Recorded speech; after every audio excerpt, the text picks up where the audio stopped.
স্বাগত খেলাযোগে আপনাদের সাথে আছি আমি ফাইম রহমান।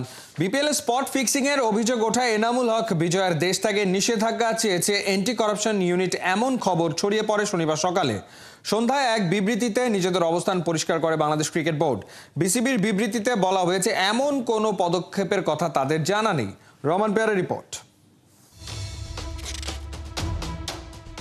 একাধিক সংবাদ মাধ্যমের খবরে শনিবার সকালেই উত্তাল দেশের ক্রিকেট। প্রকাশিত খবরে বিসিবি সূত্রের বরাতে দাবি করা হয়, বিপিএলে স্পট ফিক্সিং এর অভিযোগ ওঠায় বিসিবির অ্যান্টি করাপশন ইউনিটের পক্ষ থেকে সরকারের সংশ্লিষ্ট সংস্থাকে অনুরোধ জানানো হয়েছে এনামুল বিজয়কে যেন দেশ ছাড়তে না দেওয়া হয়। বিজয়ের পাশাপাশি আরও বেশ কয়েকজন ক্রিকেটারের বিরুদ্ধে ফিক্সিংয়ের সঙ্গে জড়িত থাকার সন্দেহে তদন্তের খবর ছড়িয়ে পড়েছে সংবাদ মাধ্যমে। যদিও বাংলাদেশ ক্রিকেট বোর্ড নির্দিষ্ট করে কোনো ক্রিকেটারের নাম প্রকাশ করেনি। দিনব্যাপী উত্তেজনার পর সন্ধ্যায় বাংলাদেশ ক্রিকেট বোর্ডের বিবৃতি।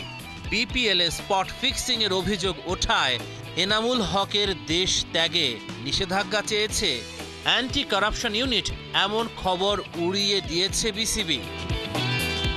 বিবৃতি দিয়ে বিসিবি জানিয়েছে, দুর্বার রাজশাহীর ব্যাটসম্যানের বিরুদ্ধে এমন কোনো পদক্ষেপের কথা বোর্ডের জানা নেই।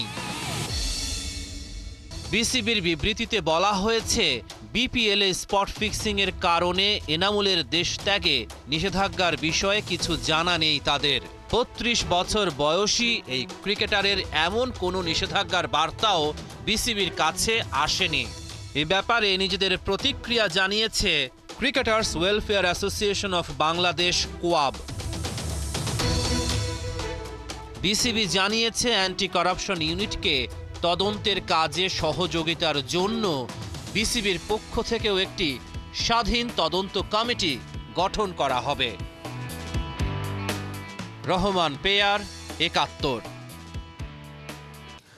বিপিএলে ডু অর ডাই ম্যাচে বাজিমাত করল খুলনা টাইগার্স। লিগ পর্বের শেষ ম্যাচে ঢাকা ক্যাপিটালসকে ৬ উইকেট হারিয়ে নিশ্চিত করেছে এলিমিনেটর। মিরপুরে এদিন মেহেদী হাসান মিরাজের অলরাউন্ড পারফরমেন্সে দাঁড়াতে পারেনি শাকিব খানের ঢাকা। এক তানজিদ তামিম ছাড়া কেউই চ্যালেঞ্জ জানাতে পারেনি খুলনাকে। বিস্তারিত পার্থবণিকের রিপোর্টে। মিরপুরে ব্যাটে বলে খুলনার রাজ, এক হাতে দলকে এলিমিনেটরে নিলেন দ্য ইনক্রেডিবল মেহেদী হাসান মিরাজ। কি চার কি ছক্কা! মিরাজের ধৈর্যশীল ব্যাটিংয়ে নাস্তানাবুদ ঢাকা। যে খুশি মনে মাঠে ঢুকেছিলেন শাকিব খান। ঢাকার বড় হারে তার মন হয়েছে খান খান। এদিন সবারই জানা ছিল শেষ ম্যাচটা খুলনার জন্য ডু অর ডাই। ঢাকার বিপক্ষে জিতলে এলিমিনেটর, নয়তো শূন্য হাতে বিদায়। কিন্তু গুরুত্বপূর্ণ ম্যাচে ভাগ্য প্রতিকূলে। খুলনা টস হেরে ফিল্ডিংয়ে। টসের ফায়দা তুলতে শুরু থেকেই তানজিদ তামিম ছিলেন মারমুখী। তবে ডট বলে লিটন বাড়াতে থাকেন ঢাকার অস্বস্তি। মিরাজের বলে ৪ ছক্কা হাঁকালেও লম্বা করতে পারেননি ইনিংস। ১০ বলে মাত্র ১০ রানে হন ডিসমিস। তবে ক্রিজে অটল তানজিদ তামিম ঠিকই দেখান তেলেসমাতি। ২৮ বলে তুলে নেন আসরে নিজের চতুর্থ 50। ১৩তম ওভারে খুলনাকে ব্রেক থ্রু এনে দেন উইলিয়াম বশিষ্ঠ। তুলে নেন ঢাকার বিগ ফিশ তানজিদ তামিমের উইকেট। ৩৭ বলে ৫৮ রানে ঢাকার ওপেনার অবশেষে চেকমেট। শেষ পর্যন্ত ব্যাটারদের ব্যর্থতায় ৯ উইকেটে ১২৩ রান বোর্ডে তোলে ঢাকা। খুলনার ৭ বোলারের সবাই পান উইকেটের দেখা। এলিমিনেটর নিশ্চিতে টার্গেট ছোট হলেও শুরুতেই খুলনার বিগ আপসেট। প্রথম ওভারেই মোস্তাফিজের বলে বিনা রানে আউট নাইম শেখ। ব্যাট হাতে আফিফেরও একই দশা। মোস্তাফিজের দ্বিতীয় শিকার খুলতে পারেননি রানের খাতা। ব্যাটারদের এই আসা যাওয়ার মাঝে মেহেদী হাসান মিরাজ ছিলেন ব্যতিক্রমী। হাকান ৪ ছক্কা আর ৫ বাউন্ডারি। শেষ পর্যন্ত মিরাজের ৫৫ বলে ৭৪ রানের ঝড়ো ইনিংসে খুলনা ম্যাচ জিতে নেয় ১৯ বল আগে। ব্যাট হাতে ভেলকির পাশাপাশি বল হাতে ১ উইকেটে ম্যান অফ দ্য ম্যাচ হন মেহেদী হাসান মিরাজ। পার্থ বণিক, ৭১। চ্যাম্পিয়ন্স ট্রফির আগে বিপিএল এ নিজের শেষ ব্যাটিং ইনিংসটা খেলে ফেলেন তানজিদ তামিম। 50 তুলে নিয়েছেন মাত্র 28 বলে, থেমেছেন 58 রানে। সেই সাথে এখন পর্যন্ত তিনি আসরের সর্বোচ্চ রান গেটার। তবে ছক্কা মারার হিসেবে দারুণ মজার কিছু পরিসংখ্যানের জন্ম দিয়েছেন জুনিয়র তামিম। খালিদ জামিলের রিপোর্টে বিস্তারিত। মিরপুরের উইকেটে একের পর এক ঘূর্ণি জাদু মেহেদী মিরাজদের। উইকেট থেকে শার্প টার্নের সাথে বাড়তি বাউন্সও আসছিল, তাতেই ঢাকার ব্যাটাররা হালে পানি পাচ্ছিলেন না। কিন্তু তানজিদ তামিম যেন ব্যাট করছিলেন ভিন্ন কোনো উইকেটে, অন্য কোনো জগতে। কেন, সেটাই এবারে ব্যাখ্যা করা যাক। হেজিটেশন আর ফাম্বলিংয়ে যেখানে লিটন দাস, হাবিবুর সোহান, ফারমানুল্লাহরা ব্যাটে বলই লাগাতে পারছিলেন না, সেখানে তানজিদ তামিম নিজের প্রথম 30টা রানই তুললেন ছক্কা থেকে। প্রথম ওভারেই 3টা ছক্কা খেয়েছেন নাসুম। তামিম আউট না হওয়া পর্যন্ত তাকে আর বোলিংয়েই আনেননি খুলনা টাইগার্স ক্যাপ্টেন মেহেদী মিরাজ।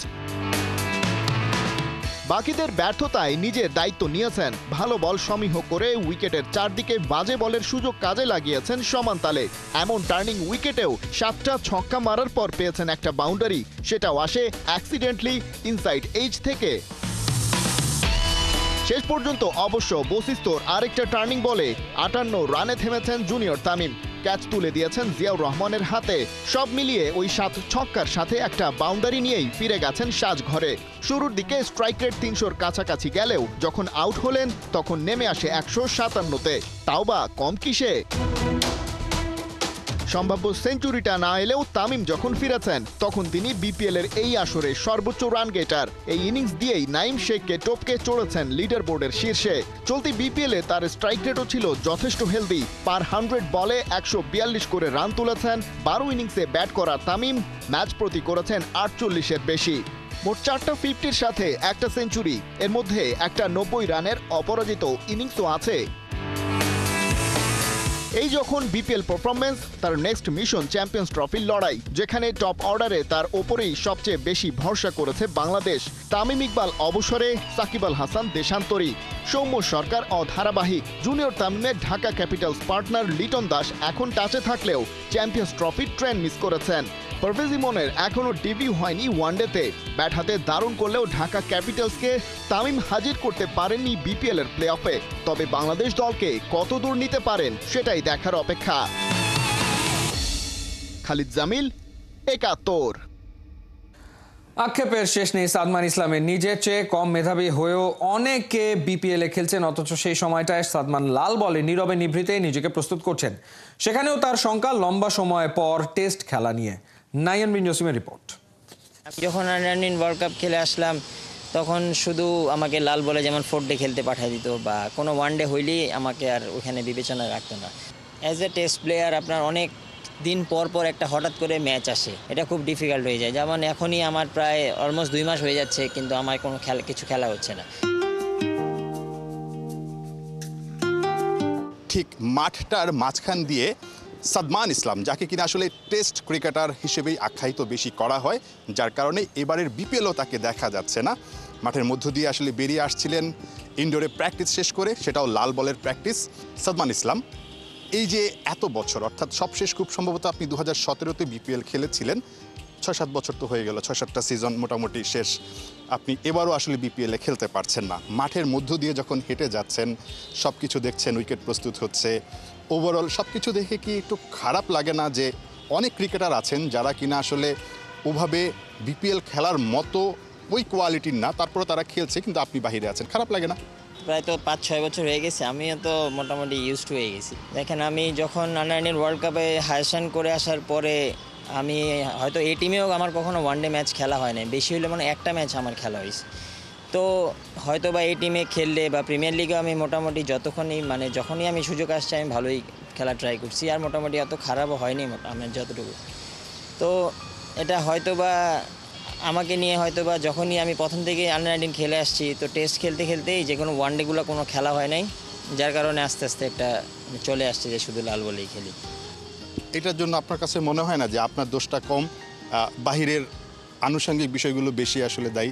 না, তা তো অবশ্যই, কারণ এখন আপনার লাস্ট 3 বছরে দেখেন যারাই আন্ডার-19 ওয়ার্ল্ড কাপ খেলে আসছে তারা এসেই সবগুলো ফরম্যাট খেলতেছে, বা সবগুলো জায়গাতেই তাদের দেখা যাচ্ছে। বাট আমি যখন আন্ডার-19 ওয়ার্ল্ড কাপ খেলে আসলাম তখন শুধু আমাকে লাল বলে যেমন 4 ডে খেলতে পাঠিয়ে দিত বা কোনো 1 ডে হইলেই আমাকে আর ওখানে বিবেচনা রাখতো না, যার কারণে হয়তো আমি পিছিয়ে গেছি ওই জায়গা থেকে। এখন যে প্র্যাকটিসটা করছেন আসলে সামনে তো আসলে টেস্ট বেশ কিছুদিন পরে, বছরের মাঝামাঝি সময় জুন জুলাইতে খুব সম্ভবত।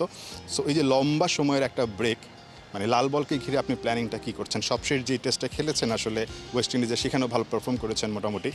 অ্যাজ এ টেস্ট প্লেয়ার আপনার অনেক দিন পর পর একটা হঠাৎ করে ম্যাচ আসে, তো এইভাবে একটা ইন্টারন্যাশনাল ম্যাচে আপনার 5-6 মাস পর পর লাস্ট কিছুদিন আগে হয়তো অনেক দিন টেস্ট খেলছি, আবার দেখেন জুনে মনে হয় টেস্ট, তো হঠাৎ করে টেস্টে নামা কোনো ম্যাচ ছাড়া এটা খুব ডিফিকাল্ট হয়ে যায়। যেমন এখনই আমার প্রায় অলমোস্ট 2 মাস হয়ে যাচ্ছে, কিন্তু আমার কোনো কিছু খেলা হচ্ছে না, কিন্তু শুধু প্র্যাকটিসই করে যাচ্ছি। লাস্ট কোয়েশ্চেন সাদমান, সেটা হচ্ছে বিপিএল এর এবার কয়টা ম্যাচ দেখেছেন?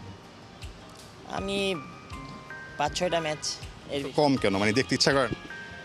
ওই টাইমটায় আমি হয়তো বা মানে যে সুন্দর টাইমটায় যে খেলাটা হয় ওই টাইমটায় আমি হয়তো বা ফ্যামিলিকে টাইম দিই। সাদমান যেটা বলছিলেন যে আসলে বিপিএল চলছে, বাট বিপিএল এর মাঝখানে আসলে ওই যে প্রতিদিন যে 2টা করে ম্যাচ, ওই 2টা ম্যাচ খেলা দেখাটা খুব একটা হয়ে ওঠে না। পরিবারকে সময় দেওয়াটাই তার কাছে সবচেয়ে বেশি গুরুত্বপূর্ণ মনে হয়। নিজেও খেলছেন না 6-7 বছর ধরে আসলে এই বিপিএলে। সো এই জায়গাটা নিয়ে একটা অভিমান, কষ্ট থাকাটা খুব স্বাভাবিক। বাট লাল বলে আপাতত যেভাবে সবসময় ফোকাস রেখেছেন, এখনও সেই ফোকাসটাই রাখছেন। কিন্তু সেখানেও দুশ্চিন্তার বিষয় যে এখন থেকে আরও 5-6 মাস পরে হয়তো বা তাকে আবার আরেকটা টেস্ট খেলতে হবে। সবশেষ টেস্ট খেলেছিলেন সেই ওয়েস্ট ইন্ডিজে গত বছরে। সাদমান ইসলামদের ক্রিকেটের পথ চলাটা আসলে এরকমই কঠিন। নাহিয়ান বিন জাসিম, 71, ঢাকা। বিপিএল নিয়ে বিতর্ক চলছেই, এর মাঝে রেকর্ড গড়ল বিসিবি। এবারের আসরে শুধু টিকিট বিক্রি করেই ক্রিকেট বোর্ড আয় করেছে 10 কোটি টাকারও বেশি। এর আগে বিপিএল থেকে টিকিট বিক্রি থেকে সর্বোচ্চ আয় ছিল 4 কোটি টাকা। ম্যাচ ফিক্সিং, পারিশ্রমিক ইস্যু, ভালো মানের বিদেশি ক্রিকেটার না আসা, এসব কোনো কিছুই যেন বাধা হতে পারেনি সমর্থকদের জন্য। অনলাইন অফলাইন সব জায়গাতেই ছিল উপচে পড়া ভিড়। শুরুতে অনলাইনে টিকিট বিক্রি নিয়ে অনেকের অভিযোগ থাকলেও এবারের টুর্নামেন্টের 60% টিকিট বিক্রি হচ্ছে অনলাইনে। বিপিএল এর এখনো বাকি আছে কোয়ালিফায়ার ও ফাইনালের মতো হাই ভোল্টেজ ম্যাচ, তাই তো আয় আরও বাড়বে বলেই সবার প্রত্যাশা। এদিকে টিকিট বিক্রি থেকে আয় বাড়ায়, এরই মধ্যে টুর্নামেন্টের চ্যাম্পিয়ন ও রানার্স আপের প্রাইজ মানি বাড়িয়েছে বিসিবি। বয়স চুরি কিংবা তথ্য গোপন দেশের ফুটবলে আর চলবে না।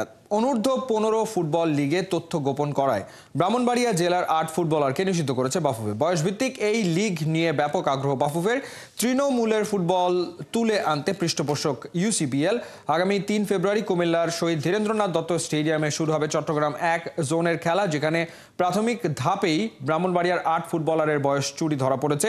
পর্যায়ক্রমে দেশের 5টি জোনে অনুষ্ঠিত হবে অনূর্ধ্ব 15 এই ফুটবল লিগ। বাফুফের নতুন কমিটি আন্তর্জাতিক পর্যায়ে সাফল্য পেতে সবার আগে পাইপলাইন সমৃদ্ধ করতে দৃঢ় প্রতিজ্ঞ। এই ছিল এই মুহূর্তের খেলা যোগে সরাসরি সংবাদ অনুষ্ঠান দেখতে চোখ রাখুন 71-এর ফেসবুক পেজ এবং সাবস্ক্রাইব করুন 71-এর ইউটিউব চ্যানেল। 71-এর সাথেই থাকুন।